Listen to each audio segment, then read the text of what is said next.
Gayong may nakatakdang kilos protesta kasabay ng araw ng paggawa. Nakahanda na raw ang pulisya para matiyak ang kaayusan sa Mendiola. Live sa Maynila, may unang balita si Jomer Apresto. Jomer!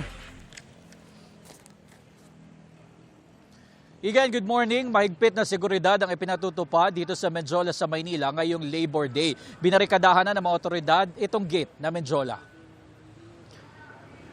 Ganito karaming barikadang inilatag ng pulisya sa gate ng Mendiola sa Maynila. Kasunod dito na nakaambang kilos protesta ng iba't ibang grupo ngayong Labor Day. Bago makarating ng Mendiola, nakabarikada na rin ang magkabilang linya sa bahagi ng CM Recto, corner San Sebastian Street. Ayon sa Manila Public Information Office, alas 9 kagabi nang inilagay ang mga barikada. Bukod sa CM Recto, sarado na rin sa mga motorista ang Legarda Street mula Figueras Street hanggang San Rafael Street. Gayun din ang bahaging ito ng Ayala Bridge at Ayala Boulevard. May barikada na rin sa bahagi ng Palangka Street papasok ng Malacanang.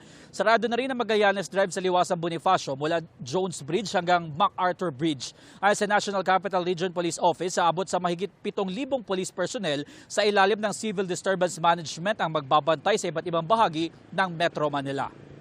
Igan, inaasahan na mula sa Welcome Rotonda, magmamarcha patungo rito sa Mendiola ang mga rallyista. Inaabisuhan naman ng Manila LGU ang mga motorista na bisitahin ang kanilang official Facebook page para makita mga alternatibong ruta at makaiwas sa aberya kasunod ng isasagawang kilos protesta. At yan ang latest mula dito sa Maynila. Ako po si Jomer Apresto para sa GMA News.